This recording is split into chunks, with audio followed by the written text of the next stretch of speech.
ভারতের বিপক্ষে টাইগার অধিনায়ক শান্তর হুঙ্কার কিংবা কোহলিদের বিপক্ষে শেষ কটি ওয়ানডে ম্যাচের পরিসংখ্যান কোনো কিছুই আত্মবিশ্বাস জাগাতে পারেনি দেশীয় ব্যাটারদের। দিনের শুরুতেই বিপর্যয়ের হাতেখড়ি শুরু হয় সৌম্য সরকারকে দিয়ে। 0 রান করে ফিরে যান তিনি। এরপর অধিনায়ক শান্ত সেই পথে পা বাড়ালেন। দলের রান তখন সবেমাত্র 2।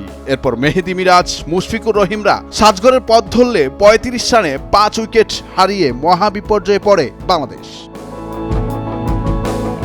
সেই ব্যাটিং বিপর্যয়ের মুখে দাঁড়িয়ে তাওহিদ হৃদয় ও জাকের আলীর দায়িত্বশীল ব্যাটিংয়ে ঘুরে দাঁড়ানোর চেষ্টা করে বাংলাদেশ।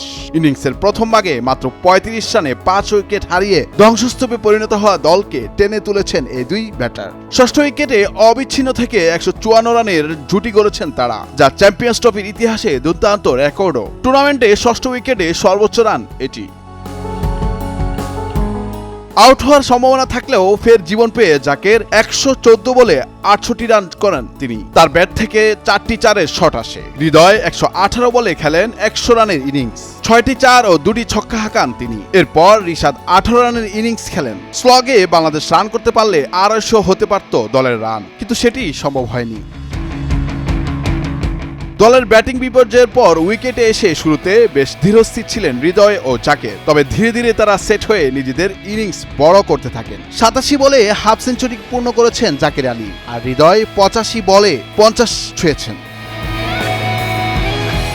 শেষ পর্যন্ত 42 ওভারের দিকে দুজনের জুটি ভাঙে সামির বলে জাকেরের ক্যাচ আউট হওয়ার মধ্য দিয়ে। এরপর টিকেছিলেন হৃদয়। শেষ দিকে দৌড়ানো তো দূরে থাক, হাঁটতেই যেন বেশ কষ্ট হচ্ছিল তার।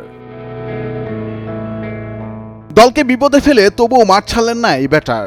যন্ত্রণাকে শক্তিতে পরিণত করেই ম্যাজিক মুহূর্তে পৌঁছে গেলেন হৃদয়। সেঞ্চুরি হাঁকালেন তাওহিদ হৃদয়। প্রতিপক্ষ ভারতের বিপক্ষে এই সেঞ্চুরিটা হৃদয়ের ক্যারিয়ারের প্রথম শতক। নুরুল আফসার, নয়া দিগন্ত।